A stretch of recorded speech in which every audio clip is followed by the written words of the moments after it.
জুলাই গণ অভ্যুত্থানের পরে 5ই আগস্টের পরে আমাদের সামনে দুইটা অপশন ছিল।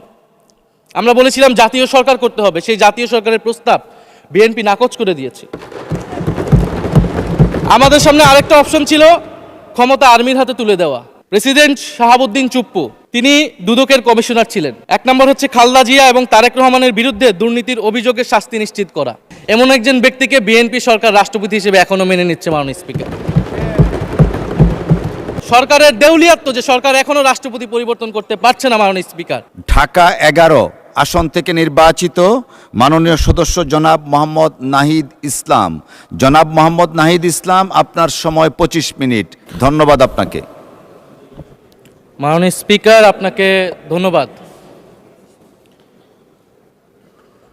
মাননীয় স্পিকার, বক্তব্য ভেবেছিলাম শুরু করব অন্য বিষয় নিয়ে, কিন্তু আজকের অধিবেশনের দিনের আলোচনায় আমাদেরকে আরও বেশি অবাক করলেন মাননীয় অর্থমন্ত্রী। ফলে অর্থ সেক্টরের কিছু কথা, কিছু বক্তব্য দিয়ে আলোচনা শুরু করছি।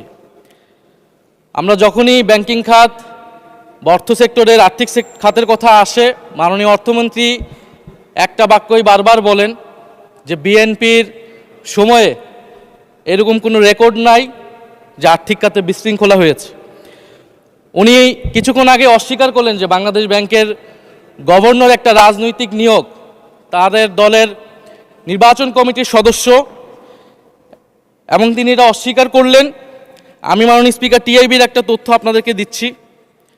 বর্তমান সরকারি দলের যারা নির্বাচনের প্রার্থী হয়েছেন তাদের 59.41% ঋণগ্রস্ত, এবং যার বেশিরভাগ হচ্ছে সরকারি দলে। সংসদ সদস্যদের 11,000 কোটি টাকার বেশি ঋণ রয়েছে, যার অধিকাংশই সরকারি দলের। এদের অধিকাংশই ঋণ খেলাপি ছিলেন, নির্বাচনের আগে কিছু টাকা ঋণ দিয়ে পুনঃতফসিল করে নিয়েছেন। এবং বর্তমান যে বাংলাদেশ ব্যাংকের গভর্নর, তার স্পেশালিটিটা কি? তার স্পেশালিটি হচ্ছে এই ঋণ পুনঃতফসিল করা, এটাতে তিনি এক্সপার্ট। ফলে তাকে বাংলাদেশ ব্যাংকের গভর্নর কেন দেওয়া হয়েছে এটা খুব পরিষ্কার মাননীয় স্পিকার। এই যে হাজার হাজার কোটি টাকার ঋণ, সেই ঋণগুলো যাতে ঋণ পুনঃতফসিল করতে পারে সেই সুযোগ সুবিধাটা করে দেওয়ার জন্যই বাংলাদেশের ইতিহাসে প্রথমবারের মতো একজন ব্যবসায়ীকে বাংলাদেশ ব্যাংকের গভর্নর দেওয়া হয়েছে। ফলে জাতির সামনে এই জিনিসগুলো পরিষ্কার হয়েছে। এখন সামনের আর্থিক খাতে আরও নিয়োগ তারা কি বিবেচনায় দিবেন, এই জন্য আমরা তাদের উপর আর আস্থা রাখতে পারছি না মাননীয় স্পিকার। মাননীয় স্পিকার, রাষ্ট্রপতির উপর ধন্যবাদ জ্ঞাপন বক্তব্য। রাষ্ট্রপতির বক্তব্য আমি শুনিও নাই, পড়িও নাই, এবং সেই বক্তব্য দেওয়ার সুযোগ করে দেওয়াকে আমরা প্রত্যাখ্যান জানিয়েছিলাম। আমরা খুব স্পষ্টভাবে বলেছিলাম যে এই রাষ্ট্রপতি অপসারণ প্রয়োজন, তাকে গ্রেফতার করা প্রয়োজন। এই রাষ্ট্রপতির আর কোনো অধিকার নেই বঙ্গভবনে থাকার, এইখানে এসে বক্তব্য দেওয়ার। প্রেসিডেন্ট শাহাবুদ্দিন চুপ্পু, তার কিছু কুকীর্তির কথা মাননীয় স্পিকার হাউসের সামনে তুলে ধরছি। তিনি দুদকের কমিশনার ছিলেন। তাকে দুদকের কমিশনারের করা হয়েছিল 3টে অ্যাসাইনমেন্ট দিয়ে। 1 নম্বর হচ্ছে খালেদা জিয়া এবং তারেক রহমানের বিরুদ্ধে দুর্নীতির অভিযোগের শাস্তি নিশ্চিত করা। 2 নম্বর পদ্মা সেতুর দুর্নীতির অভিযোগ থেকে আওয়ামী লীগকে ক্লিন শিট দেওয়া। 3 নম্বর ফখরুদ্দিন মঈনুদ্দিন সরকারের সময় শেখ হাসিনা সহ আওয়ামী লীগ নেতাদের বিরুদ্ধে হওয়া দুর্নীতির মামলাগুলোকে বাতিল করে দেওয়া। এমন একজন ব্যক্তিকে বিএনপি সরকার রাষ্ট্রপতি হিসেবে এখনো মেনে নিচ্ছে মাননীয় স্পিকার। আরেকটি ঘটনা বলি, 2009 সালে শেখ হাসিনার ক্যাঙ্গারু আদালতের নির্দেশে এই শাহাবুদ্দিন চুপ্পুর নেতৃত্বে 3 সদস্যের judicial inquiry commission on minority torture in 2001 করেছিল শেখ হাসিনার ক্যাঙ্গারু কোর্ট। এই প্রতিবেদন অনুসারে বিএনপির 26,000 বিএনপির নেতাকর্মীকে 2001 সালে ক্ষমতায় এসে কয়েক হাজার হিন্দুকে তারা হত্যা করেছে, এজন্য দায়ী করা হয়েছিল মাননীয় স্পিকার। এবং আওয়ামী লীগ এই রিপোর্ট দেশে বিদেশে এই রিপোর্ট ফেরি করে তারা নিজেদের এখানে ক্ষমতায় থাকাটাকে পাকাপোক্ত করেছিল। মাননীয় স্পিকার, এই রাষ্ট্রপতি চুপ্পু এস আলমের হাতে ইসলামী ব্যাংকে তুলে দেওয়ার কারিগর, 2 কোটি আমানতকারীকে পথে বসিয়েছিল। এবং জুলাই গণহত্যার সময় তার ভূমিকা, ফ্যাসিবাদের সাথে তার সংশ্লিষ্টতা সবকিছু আমরা জানি। আমাদের দুর্ভাগ্য, এই দুর্নীতিবাজ, অপদার্থ, মিথ্যুক, গণহত্যার দোসর এখনো বাংলাদেশের রাষ্ট্রপতি। একটা আলোচনা কয়েকবার এসেছে যে রাষ্ট্রপতির অধীনে কেন শপথ নিয়েছি আমরা বলতে এখানে ব্যক্তিগতভাবে আমার কথাই বলেছে, কারণ আমি এখানে শপথ নিয়েছিলাম। তো মাননীয় স্পিকার, সেই সময়ের প্রেক্ষাপট আর এখনকার প্রেক্ষাপট কি এক? জুলাই গণ অভ্যুত্থানের পরে 5ই আগস্টের পরে আমাদের সামনে দুইটা অপশন ছিল। আমরা বলেছিলাম জাতীয় সরকার করতে হবে, সেই জাতীয় সরকারের প্রস্তাব বিএনপি নাকচ করে দিয়েছে। আমাদের সামনে আরেকটা অপশন ছিল ক্ষমতা আর্মির হাতে তুলে দেওয়া। যদি আমরা সেই দিকে আগাতাম আজকে তারা এখানে বসতে পারতেন কিনা মাননীয় স্পিকার সেটা সন্দেহ আছে। দেশের স্বার্থে, দেশের স্থিতিশীলার স্বার্থে আমরা সেই সময় সরকারে গিয়েছিলাম, আমরা শপথ নিয়েছিলাম। কিন্তু বৈষম্যবিরোধী ছাত্র আন্দোলন খুব স্পষ্টভাবে 2024 সালে কিন্তু এই রাষ্ট্রপতির অপসারণ চেয়েছিল। সেই সময় সাংবিধানিক ধারাবাহিকতার কথা বলে রাষ্ট্রপতির পক্ষে অবস্থান নিয়েছিল বিএনপির মহাসচিব মির্জা ফখরুল আলমগীর সাহেব, তিনি নিজেই কথা বলেছিলেন। ফলে এখন তো একটা নির্বাচিত সরকার মাননীয় স্পিকার, এখন তো চাইলেই বিএনপি রাষ্ট্রপতি পরিবর্তন করতে পারে সরকার, এবং আমরা বিশ্বাস করি বিএনপিতে সেই ধরনের যোগ্য আস্থাভাজন ব্যক্তি নিশ্চয়ই রয়েছেন।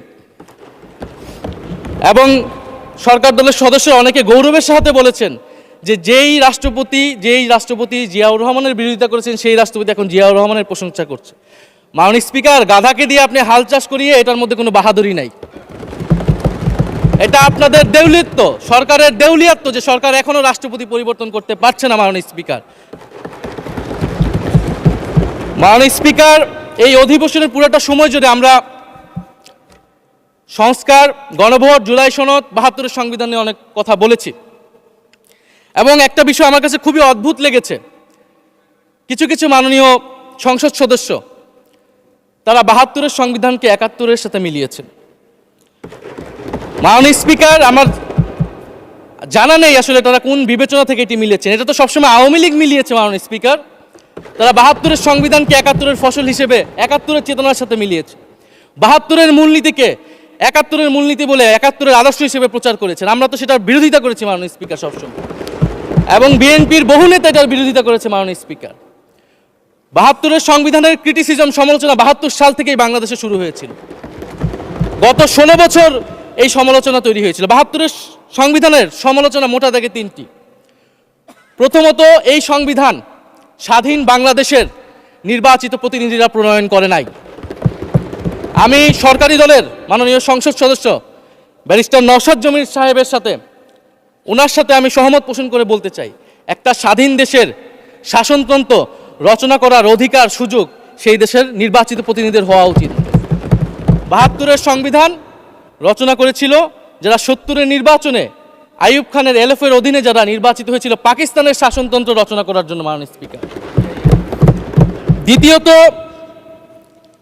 এই 72-এর সংবিধান ইনহেরেন্টলি এটা একটা আনডেমোক্রেটিক কনস্টিটিউশন।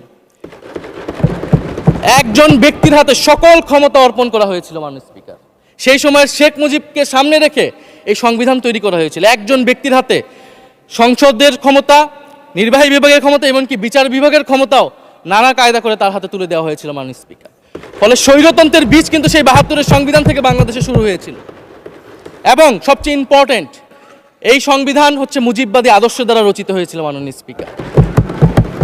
71-এর আদর্শ কিন্তু 4 নীতি ছিল না মাননীয় স্পিকার। 71-এর আদর্শ ছিল সাম্য, মানবিক মর্যাদা, সামাজিক ন্যায় বিচার। 72-এর সংবিধান এসে বলা হলো জাতীয়তাবাদ, বাঙালি জাতীয়তাবাদ, ধর্মনিরপেক্ষত্ব, গণতন্ত্র এবং সমাজতন্ত্র, এবং এটার বিরুদ্ধে বিদ্রোহ করেছিলেন মেজর জিয়াউর রহমান। মাননীয় স্পিকার, আজকে বিএনপি তার ফান্ডামেন্টাল জায়গা থেকে সরে যাচ্ছে মাননীয় স্পিকার। শুধু জামাত ইসলাম 72-এর বিরোধিতা করেছে বলে কি বিএনপি এখন আওয়ামী লীগের পজিশনে চলে গিয়েছে? আমাদের জানা নেই মাননীয় স্পিকার। 72-এর সংবিধানের বিরোধিতা করেছেন বদরুদ্দিন উমর, 72-এর সংবিধানের বিরোধিতা করেছেন মাওলানা ভাসানী, 72-এর সংবিধানের বিরোধিতা করেছেন কমরেড মুজাফফর আহমেদ, 72-এর সংবিধানের বিরোধিতা শত শত মুক্তিযোদ্ধারা করেছেন মাননীয় স্পিকার। ফলে এই 72-এর সংবিধানকে বাতিল করার একটা সুযোগ আমাদের এসেছিল 1975 সালের সিপাহী জনতার বিপ্লবের মধ্য দিয়ে। জিয়াউর রহমানের এটা একটা ঐতিহাসিক ভুল বলবো মাননীয় স্পিকার, তার প্রতি সম্মান রেখে, যে আমরা সেই সময় সেই অপরচুনিটি মিস করেছি। আমরা একটা গণপরিষদ দিয়ে নতুন সংবিধান করতে পারি নাই, এবং এই অপরচুনিটি আমরা এই 2400 মিস করেছি এবং এখনো করতে যাচ্ছি মাননীয় স্পিকার। মাননীয় স্পিকার, 5ই আগস্টের পরে যখন সংস্কারের আলোচনা আসলো, বৈষম্যবিরোধী ছাত্র আন্দোলন তাদের পক্ষ থেকে আমরা বলেছিলাম আমরা নতুন সংবিধান চাই বা সংবিধান পুনর্লিখন চাই। বিএনপি বলেছিল তারা নির্বাচনের মাধ্যমে ক্ষমতায় যেতে চায়। ফলে 5ই আগস্টের পর থেকে রাস্তা দুটি আলাদা হয়ে গেছিল মাননীয় স্পিকার। তখন আমরা একটা মধ্যপন্থায় আসলাম যে আমরা সংস্কারে আসি। সেই জায়গা থেকে সংস্কার কমিশন ঐক্যমত, সেখানে আলোচনা হলো। এখন সাংবিধানিক সংস্কার পরিষদ করার কথা গণভোটে বলা হলো, এখন বিএনপি সেই জায়গা থেকে সরে গিয়েছে। এখন বিএনপি যদি সেই জায়গা থেকে সরে যায়, আমাদেরকে পূর্বের জায়গায় ফেরত যেতে হবে মাননীয় স্পিকার। সংবিধান পুনর্লেখনের দাবি আমাদেরকেও জানাতে হবে। তারা যদি 72-এর পক্ষে এরকম অটল অবস্থানে থাকে। জুলাই সনদ নিয়ে অনেক কথা হয়েছে মাননীয় স্পিকার। জুলাই সনদ, জাতীয় জুলাই সনদ, আমরা যেদিন স্বাক্ষর হয়েছিল, আমরা জাতীয় নাগরিক পার্টি সেদিন স্বাক্ষর অনুষ্ঠানে যাইনি মাননীয় স্পিকার। এবং পরবর্তীতে আমরা স্বাক্ষর করেছি বলা যায় না, আমরা সেইখানে আমাদের কমেন্টটা দিয়ে এসেছিলাম মাননীয় স্পিকার। জুলাই জাতীয় সনদ, জুলাই গণ অভ্যুত্থানের পরবর্তীতে এত কষ্টের যে ফসলটাকে, সেইটাকে মাননীয় স্পিকার নোট অফ ডিসেন্ট দিয়ে সেটাকে কলুষিত করে ফেলা হয়েছে। যেদিন জুলাই জাতীয় সনদ স্বাক্ষর হয়, সেদিন জুলাই জাতীয় সনদের মেজর সংস্কারগুলোতেই পাশে একটা নোট লেখা হয়েছে যে কোনো রাজনৈতিক দল বা জোট তাদের নির্বাচনী ইস্তিহার উল্লেখপূর্বক যদি জনগণের ম্যান্ডেট লাভ করে, তাহলে তারা সেই মতো ব্যবস্থা গ্রহণ করতে পারবে। তাহলে যেই দল নির্বাচনে জয়ী হবে তারা তাদের ইস্তেহার অনুযায়ী সবকিছু করবে মাননীয় স্পিকার। এটার জন্য ঐক্যমতের কোনো প্রয়োজন হয় না। আপনি যদি নির্বাচনে জিতে আপনার ইস্তেহার মতোই সবকিছু করবেন, তাহলে আপনার সাথে আমার কিসের ঐক্যমত, কিসের আলোচনা? এবং সেই নোটগুলো কিভাবে লেখানো হয়েছে, কিভাবে বল প্রয়োগ করে, শক্তি প্রয়োগ করে ঐক্যমত কমিশনকে চাপ দিয়ে লেখানো হয়েছে মাননীয় স্পিকার, এটা ঐক্যমত কমিশনের আমি মনে করি এখন বলার সুযোগ হয়ে এসেছে, সময় এসেছে। ফলে জুলাই জাতীয় সনদ কে আমরা অ্যাকসেপ্ট সেই সময় করতে পারি নাই। এবং মাননীয় স্বরাষ্ট্রমন্ত্রীর ভাষাকে ধার করে আমি বলতে চাই যে জুলাই জাতীয় সনদ এক অন্তহীন প্রতারণার দলিলে পরিণত করেছে মাননীয় স্পিকার বিএনপি এটাকে। এবং 72-এর সংবিধানকে আওয়ামী লীগ দলীয় ইস্তেহারে পরিণত করেছিল, কলুষিত করেছিল। এবং জুলাই জাতীয় সনদকে বিএনপি কলুষিত করেছে, দলীয় ইস্তেহারে পরিণত করেছে মাননীয় স্পিকার। আপনি বলছেন জুলাই জাতীয় সনদ, তারপরে আপনি দেখাচ্ছেন হচ্ছে আমার দলীয় ইস্তিহার, তাহলে এখানে তো কোনো ঐক্যমতের সুযোগ নাই। এরপরে আসলো গণভোট। গণভোটের আদেশ নিয়ে সমালোচনা আছে এবং এই সমালোচনা আমরাও করেছি যে রাষ্ট্রপতি এই ধরনের অর্ডার দিতে পারে কিনা। কিন্তু গণভোটটাকে সবাই মেনে একটা কনসেনসাসের ভিত্তিতেই তো আমরা এই গণভোটে সবাই মিলে অংশগ্রহণ করলাম মাননীয় স্পিকার। বিএনপি এবং তৎকালীন বিএনপির বর্তমান মাননীয় প্রধানমন্ত্রী এবং চেয়ারপারসন তিনি নিজেও সংস্কারের পক্ষে, হ্যাঁ পক্ষে ভোটে প্রচারণা করেছেন। ফলে আপনাদের ইলেকশনের আগে এটা পরিষ্কার করা প্রয়োজন ছিল যে এই গণভোট আপনারা মানেন না, এই গণভোটে হ্যাঁ বা না জিতুক এটার সাথে আপনাদের কোনো সম্পর্ক নাই। ওনারা কিন্তু মাননীয় স্পিকার সেটা করেননি। ফলে জুলাই গণভোট এটা রাজনৈতিক সিদ্ধান্ত এবং গণরায়। মাননীয় স্বরাষ্ট্রমন্ত্রী তিনি নিজেই সেই সময় বলেছেন যে গণরায় হচ্ছে সার্বভৌম ক্ষমতা, জনগণের রায় আসলে সেটা সকলেই মেনে নিতে বাধ্য হবে, এমনকি যদি সেটার বিরুদ্ধেও কেউ বিজয়ী হয় তারাও সেটা মেনে নিতে বাধ্য হবে। ফলে আমরা মনে করি যে এই গণভোট অনুসারে যে সাংবিধানিক সংস্কার পরিষদ অতি দ্রুত সময়ের মধ্যে সাংবিধানিক সংস্কার পরিষদ গঠন করা উচিত, এর সুরাহা করা উচিত। আমরা তো মাননীয় স্পিকার অনেক দূর সরে এসেছি, নতুন সংবিধানের জায়গা থেকে সরে আসতে আসতে আমরা কোথায় আসলাম? আমরা খুবই সামান্য কিছু দাবি এখানে এসেছে, জুলাই জাতীয় সনদ বা গণভোট যেটাই বলেন না কেন, যে একটা উচ্চকক্ষ হবে ভোটের অনুপাতে, তত্ত্বাবধায়ক সরকার হবে। এই তত্ত্বাবধায়ক সরকার নিয়েই তো এত ঝামেলা, গত 16 বছরের এত আন্দোলন। কিভাবে নিয়োগ হবে এই নিয়োগটা আমাদেরকে জানতে হবে মাননীয় স্পিকার। নির্বাচন কমিশনার এবং সাংবিধানিক প্রতিষ্ঠানগুলোতে কিভাবে নিয়োগ হবে, একটা নির্দলীয় এবং গ্রহণযোগ্য নিয়োগ আমরা কিভাবে করতে পারি যেটা দেশকে বিভাজিত করবে না, বিরোধী দলের অধিকার ক্ষুণ্ণ করবে না। এবং সবচেয়ে গুরুত্বপূর্ণ বিচার বিভাগ পৃথকীকরণ মাননীয় স্পিকার। এগুলা আমরা 5ই আগস্টের পরে আসমান থেকে বলি না, এগুলা গত 16 বছর আলোচনা হয়েছে। বিএনপির 31 দফায় আলোচনা ছিল, আরও অনেক রাজনৈতিক দলের আলোচনাতে, সংস্কারের আলোচনা থেকেই আমরা মাননীয় স্পিকার ধার করেছিলাম।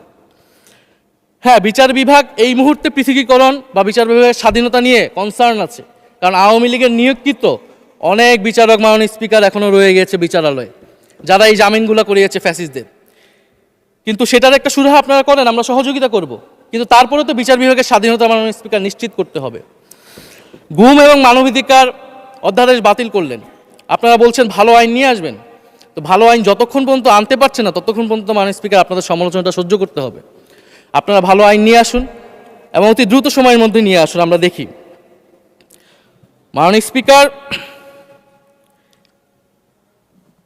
এই সংসদে এই অধিবেশনে আরেকটি বিষয় বারবার এসেছে, সেটা হচ্ছে মুক্তিযুদ্ধ এবং জুলাই গণ অভ্যুত্থান।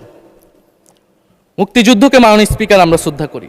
আমরা মনে করি এই প্রজন্ম যারা জুলাই গণ অভ্যুত্থানে অংশগ্রহণ করেছি, জুলাই গণ অভ্যুত্থানের মধ্য দিয়ে মুক্তিযুদ্ধের নতুন রূপ তৈরি হয়েছে, মুক্তিযুদ্ধের নবায়ন হয়েছে। মাননীয় স্পিকার, ফলে মুক্তিযুদ্ধের সাথে জুলাই গণ অভ্যুত্থানের কোনো সাংঘর্ষিক অবস্থান নেই। আমরা বারবার বলেছি মুক্তিযুদ্ধ, জুলাই গণ অভ্যুত্থান হচ্ছে মুক্তিযুদ্ধেরই আরেকটি ধারাবাহিকতা। মুক্তিযুদ্ধে আমরা সাম্য মানবিক মর্যাদার কথা বলেছি, জুলাই গণ অভ্যুত্থানে আমরা বৈষম্য বিরোধী গণতান্ত্রিক বাংলাদেশের কথা বলেছি। মাননীয় স্পিকার, কোথায় পার্থক্য, কোথায় আলাদা, এবং কোন ঘটনা বড় কোন ঘটনা ছোট, এটা অহৈতুক তর্ক। মাননীয় স্পিকার, আমরা কেউ বলি নাই যে জুলাই গণ অভ্যুত্থান মুক্তিযুদ্ধের থেকে বড়, বা জুলাই গণ অভ্যুত্থান 90-এর থেকে বড় বা 90-এর থেকে ছোট। জুলাই গণ অভ্যুত্থান এক বিশেষ ঘটনা বাংলাদেশের ইতিহাসে, মুক্তিযুদ্ধ এক বিশেষ ঘটনা, মুক্তিযুদ্ধ বাংলাদেশের ফাউন্ডেশন। মাননীয় স্পিকার, এটার ব্যাপারে আমরা আনকম্প্রোমাইজেবল, এটা নিয়ে কোনো বিতর্কের কোনো সুযোগ নাই। তবে এই কথাটা ওনারাই বারবার বলে মুক্তিযুদ্ধকেও ছোট করতেছেন, জুলাই গণ অভ্যুত্থানকেও ছোট করতেছেন। আরেকটি বিষয় মাননীয় স্পিকার, মুক্তিযুদ্ধর কথা যখন এসেছে, আমরা যে সাম্প্রতিক সময়ে জাতীয় মুক্তিযোদ্ধা কাউন্সিল জামুকা আইন সংশোধন করা হলো, অধ্যাদেশ পাশ করা হলো, সেখানে কিন্তু একটা গুরুত্বপূর্ণ সংশোধনী এসেছে। মুক্তিযোদ্ধাদের সংজ্ঞা থেকে মুজিব বাহিনীকে বাদ দেওয়া হয়েছে মাননীয় স্পিকার। এবং আপনারা জানেন যে এই মুজিব বাহিনী, সেটাকে সংযুক্তির মাধ্যমে হাজার হাজার ছাত্রলীগের নেতাকর্মীকে মুক্তিযোদ্ধা সার্টিফিকেট দেওয়া হয়েছিল। মাননীয় স্পিকার, মুজিব বাহিনীর রোল কি ছিল, এটা আপনারা এখানে যারা অভিজ্ঞ মাননীয় স্পিকার অনেক মুক্তিযোদ্ধা আছেন, তারা ভালো করেই জানেন। মুজিব বাহিনী তৈরি হয়েছিল অন্তর্ঘাত তৈরি করার জন্য। তারা অস্ত্র হাতে দেশে পাকিস্তান বাহিনীর বিরুদ্ধে যুদ্ধ করে নাই। তারা দেশে ঢুকে মুক্তিযুদ্ধের আওয়ামী লীগ বারে অন্য যেই পক্ষগুলো রয়েছে তাদেরকে হত্যা করেছিল। মাননীয় স্পিকার, ফলে মুজিব বাহিনী কিন্তু কোনো মুক্তিযোদ্ধা না বর্তমান আইন অনুসারে। কিন্তু এখানে অনেক মুজিব বাহিনীর কিছু লোক আছেন, তারা নিজেদেরকে মুক্তিযোদ্ধা হিসেবে বারবার জাহির করছে। ফলে আমাদেরকে এই ফারাকটাও করতে হবে মাননীয় স্পিকার। এবং মুক্তিযুদ্ধের পক্ষ বিপক্ষের রাজনীতি গত 50 বছর ধরে হয়েছে। আমরা এই সমাধান এখনো কেন করতে পারিনি মাননীয় স্পিকার? এর দায়ভার কে নেবে? বিএনপি কি নেবে না, যারা 29 বছর জামাতের সাথে রাজনীতি করেছে? একটা কথা তো এখন সবাই বলে, সাথে থাকলে সঙ্গী, না থাকলে জঙ্গি। ফলে এটার দায়িত্ব ছিল তো উনাদের, এই রিকনসিলিয়েশন তৈরি করা, এই প্রশ্নের সুরাহা করা। জুলাই গণ অভ্যুত্থানের পরে, স্বাধীনতার 54-55 বছর পরে জাতীয় সংসদে মুক্তিযুদ্ধের পক্ষ আর বিপক্ষ বলে ভাগ থাকবে, এটা তো মাননীয় স্পিকার আমরা প্রত্যাশা করি না, এটা এই প্রজন্ম প্রত্যাশা করে না। আমি মাননীয় স্বরাষ্ট্রমন্ত্রীর সাথে একমত পোষণ করি যে ইতিহাসের এই বিতর্ক আমাদেরকে সমাধান করতে হবে, একপাশে রেখে সামনের দিকে এগিয়ে যেতে হবে, এবং এটা সব পক্ষকে এটার জন্য দায়িত্বশীল ভূমিকা পালন করতে হবে। মুক্তিযুদ্ধ যেমন কোনো দেশের ষড়যন্ত্র না, আবার মুক্তিযুদ্ধের নাম করে এদেশে যে লুটপাট ফ্যাসিবাদ কায়েম হয়েছে সেটাও আমাদের ভুলা যাবে না। মাননীয় স্পিকার, মাননীয় স্পিকার, জুলাই গণ অভ্যুত্থান সকলের অংশগ্রহণে হয়েছিল, এটা আমরা বারবার বলেছি। তবে বিএনপির বিভিন্ন সদস্য তারা তাদের আলোচনায় বারবার বলার চেষ্টা করে যে আমরা ছিলাম না, আমরা তো এভাবে ছিলাম, এভাবে ছিলাম। এটা তো প্রমাণ করার প্রয়োজন নাই মাননীয় স্পিকার। এটা কেন এত হীনমন্যতা আমাদের এটা বুঝে আসে না। বিএনপি তো অবশ্যই জুলাই গণ অভ্যুত্থানে ছিল, আমাদের সাথেই ছিল। এবং সেই সময়ের একটা উক্তি বিএনপির মহাসচিব মির্জা ফখরুল ইসলাম আলমগীর, উনি বলেছিলেন যে এই আন্দোলনের সাথে আমাদের সম্পর্ক নাই, এটা ছাত্রদের আন্দোলন। তার ওই বক্তব্য সঠিক ছিল মাননীয় স্পিকার। তার ওই সময়ে কৌশলগত অবস্থান এটাই সঠিক ছিল, উনি ওই সময় এই বক্তব্যই প্রয়োজন ছিল। এটা তো আমাদের কোনো দ্বিমত নাই। মাননীয় স্পিকার, আমাকে ডিজিএফআই, ডিবি, এসবি, বাংলাদেশের হেন কোনো গোয়েন্দা সংস্থা নাই যারা আমাকে ইন্টারগেশন করেছে, টর্চার করেছে এবং একটা কথা বারবার বলানোর চেষ্টা করেছিল যে এই আন্দোলন বিএনপি জামাতের আন্দোলন। যারা আগুন লাগিয়েছে তারা বিএনপি জামাতের সন্ত্রাসী, এটা একবার তোমরা শুধু বলো। ডিবি অফিসের শেষ পর্যন্ত আমরা বাধ্য হয়েছি আন্দোলন স্থগিতের ঘোষণা দিতে, কিন্তু কখনো এই কথাটা মাননীয় স্পিকার আমরা বলিনি। ফ্যাসিবাদ বিরোধী রাজনৈতিক দলের নেতাকর্মীকে আমরা আন্দোলনের সময় থেকে এখন পর্যন্ত কখনো আমরা অস্বীকার করিনি। কিন্তু একটা জায়গা আমরা ফারাক করতে চাই, যে এই গণ অভ্যুত্থান কোনো দলীয় আন্দোলন নয়। 90-এর গণ অভ্যুত্থান, 69-এর গণ অভ্যুত্থান থেকে এই গণ অভ্যুত্থানের পার্থক্য রয়েছে মাননীয় স্পিকার। এই গণ অভ্যুত্থানে ফ্যাসিবাদ বিরোধী রাজনৈতিক দলের নেতাকর্মীরা নেতৃত্বে নয়, সামনে পিছনে ছিল মাননীয় স্পিকার, সামনে সাধারণ জনগণ ছিল, ছাত্ররা ছিল। ফলে সেই হিসেবেই এই গণ অভ্যুত্থানকে স্বীকৃতি দেওয়া উচিত। এখন যদি বলা হয় যে অমুকের নেতৃত্বে এই গণ অভ্যুত্থান হয়েছে, আমাদের লোকেরা এই গণ অভ্যুত্থান করেছে, এটা মাননীয় স্পিকার এই গণ অভ্যুত্থানের সাথে যারা সাধারণ মানুষ নেমেছিল, যারা শহীদ হয়েছে, তাদের সাথে মাননীয় স্পিকার বিশ্বাসঘাতকতা করা হবে। ফলে জুলাই গণ অভ্যুত্থানে সকলের অংশগ্রহণ ছিল। হ্যাঁ, আমাদের অনেক মতপার্থক্য, জুলাই গণ অভ্যুত্থানের পরে আমাদের রাস্তা আলাদা হয়ে গেছে আমরা মনে করি রাজনৈতিকভাবে, কিন্তু গণ অভ্যুত্থান আমরা একসাথেই করেছিলাম মাননীয় স্পিকার। এবং আমি দুইটা কোটেশন বলতে চাই মাননীয় স্পিকার। 7ই আগস্টে নয়াপল্টনের সমাবেশে জনাব তারেক রহমান ভার্চুয়ালি যুক্ত হয়ে বলেন, 1971 ছিল স্বাধীনতা অর্জনের আন্দোলন, আর 2024-এর আন্দোলন হলো সেই স্বাধীনতা ও সার্বভৌমত্ব রক্ষার আন্দোলন। এই আন্দোলনে অংশ নেওয়া প্রতিটি ছাত্র জনতা আজ থেকে নতুন দিনের মুক্তিযোদ্ধা।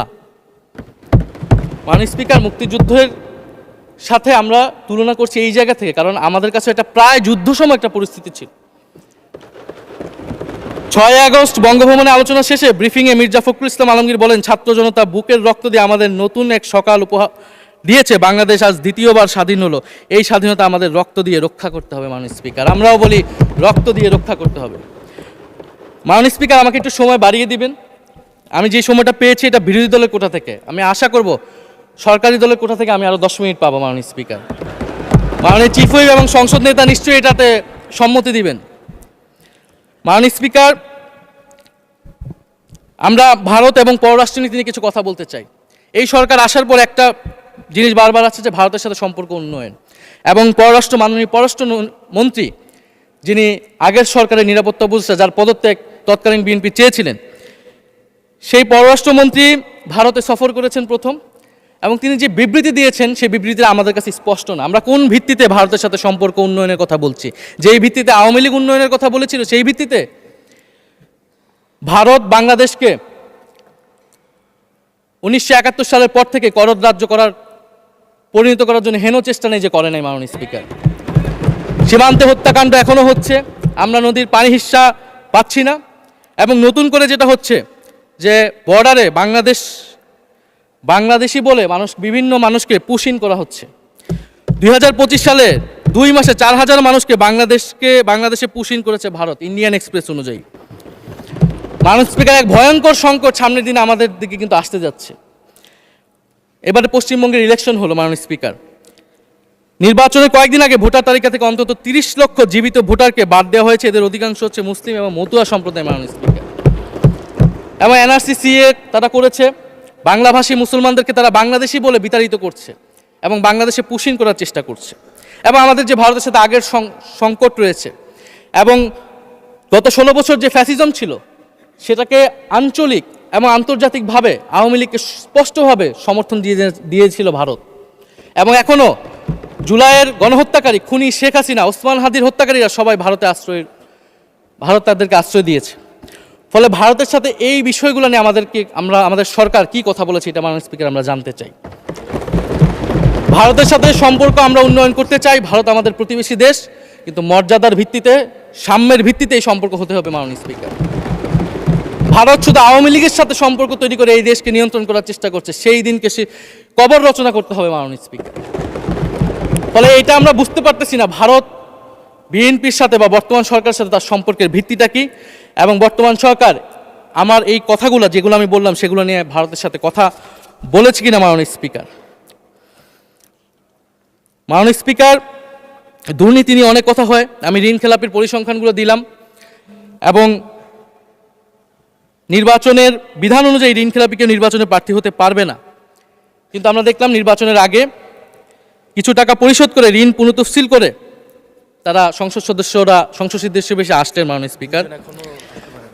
মাননীয় স্পিকার, আমি কিছু সংখ্যা বলছি।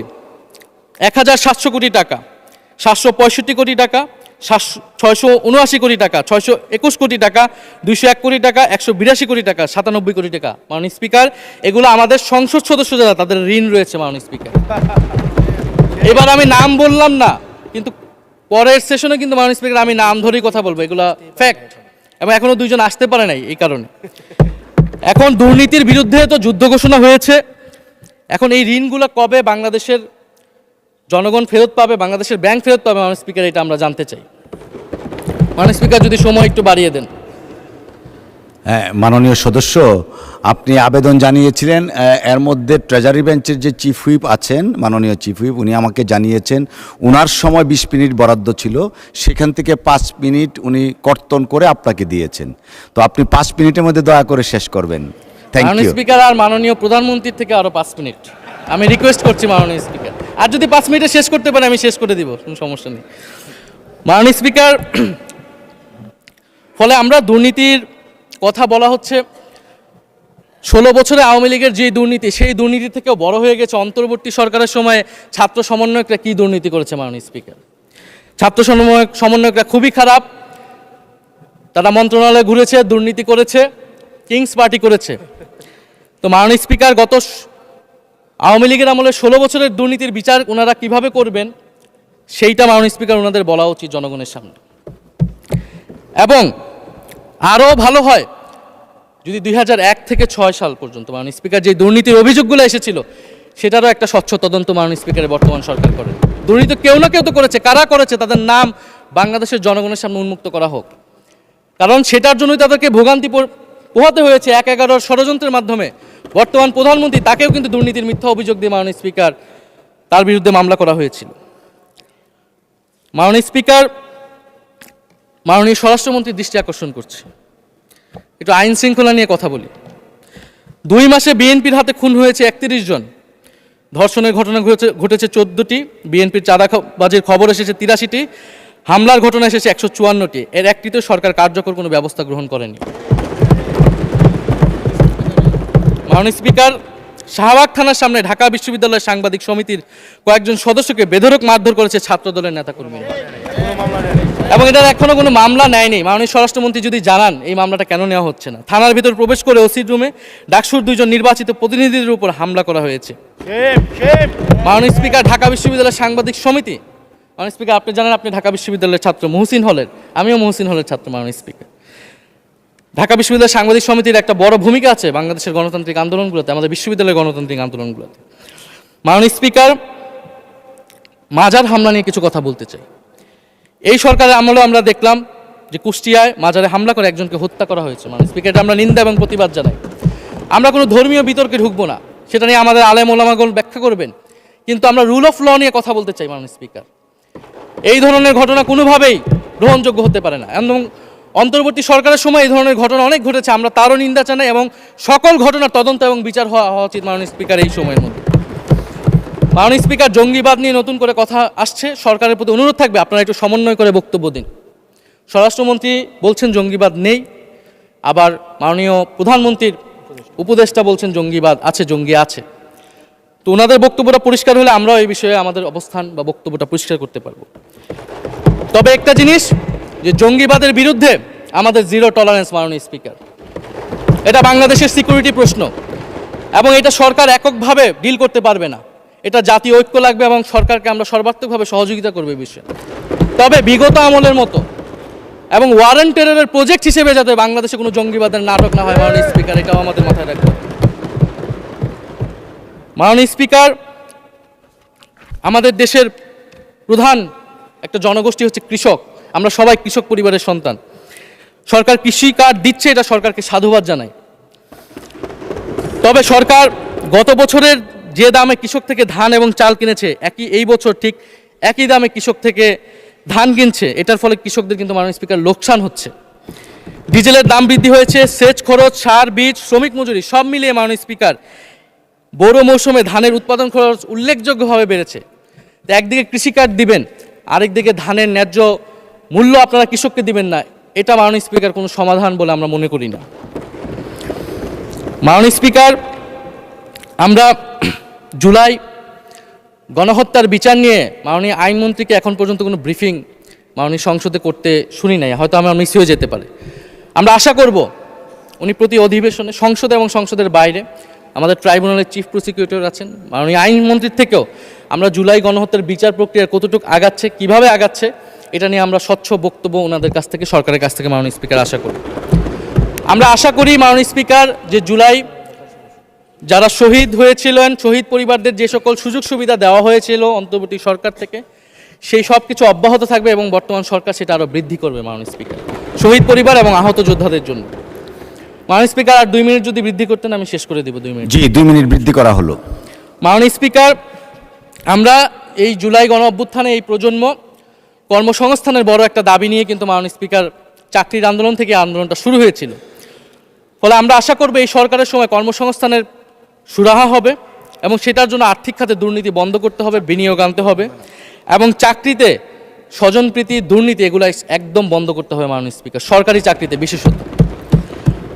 মাননীয় স্পিকার, একটা বিষয় যে সরকার এখন বলে দিচ্ছে যে বিরোধী দল কীভাবে কথা বলবে, কীভাবে বিরোধিতা করবে এবং বিরোধী দলের পতনও হয়ে যাবে, এরকম কথা মাননীয় স্পিকার এই সংসদে আমাদের শুনতে হচ্ছে। তো বিরোধী দল তো মাননীয় স্পিকার সরকারের প্রেসক্রিপশন অনুযায়ী বিরোধিতা করবে না, সরকারের শিখিয়ে দেওয়ার প্রয়োজন নাই কীভাবে কথা বলবে, কীভাবে বিরোধিতা করবে। বিরোধী দল বিরোধিতা করবে, সমালোচনা করবে, জনগণ এটা ঠিক করবে বিরোধী দলকে কতটুকু সমর্থন দিবে কি দিবে না। এবং বিরোধী দলের রাজনীতি মাননীয় স্পিকার বিএনপি করেছে, আমরা দেখেছি, তখন ছোট ছিলাম। মাননীয় স্পিকার, আমি যখন ইন্টারমিডিয়েটে পড়ি, খালেদা জিয়া তখন গ্রেফতার হন এবং তার পরের দিন আমার বাবা রাজনৈতিক মামলায় গ্রেফতার হন। আমার মা আমাকে নিয়ে থানায়, কোর্টে এবং কারাগারে আমি আমার মায়ের সাথে ঘুরেছি মাননীয় স্পিকার। আমি জানি আমার এই অভিজ্ঞতা বাংলাদেশের লাখ লাখ মানুষের, ফ্যাসিবাদ বিরোধী আন্দোলন, রাজনৈতিক কর্মী যারা রয়েছে তাদের সকলের একই অভিজ্ঞতা মাননীয় স্পিকার। মাননীয় স্পিকার, সেই অভিজ্ঞতা থেকেই বিশ্ববিদ্যালয়ে যখন এসেছি প্রথম, মনে হয়েছে যে এই প্রজন্ম হিসেবে আমাদের একটা দায়বদ্ধতা আছে। আমার সামনে একজন স্বৈর শাসক থাকবে, বাংলাদেশের একজন ছাত্র হিসেবে আমি এটা মেনে নিতে পারিনি মাননীয় স্পিকার প্রথম বর্ষ থেকে। সেই জায়গা থেকে কাজ করেছি জুলাই গণ অভ্যুত্থানে। মাননীয় স্পিকার, আমি আমার এলাকা নিয়ে শুধু শেষ করব, সবাই যেহেতু এলাকা নিয়ে কথা বলে প্রথম আসলে, আমি মাননীয় প্রধানমন্ত্রীর প্রতিবেশী, ঢাকা 17-এর প্রতিবেশী হচ্ছে ঢাকা 11 মাননীয় স্পিকার। সংসদে সরকার দল এবং বিরোধী দলের যেই পরিমাণ বৈষম্য, ঢাকা 17 এবং ঢাকা 11-এর একই পরিমাণ মাননীয় স্পিকার বৈষম্য। ফলে উনি যাতে এই বৈষম্য দূর করেন এবং ঢাকা 11-র জন্য যদি মাননীয় সদস্য 2 মিনিট চেয়েছিলেন, শেষ হয়ে গেছে। আর 2 মিনিট দেওয়া হলো, 2 মিনিটের মধ্যে শেষ করে ফেলেন প্লিজ। স্পিকার, ধন্যবাদ আপনাকে।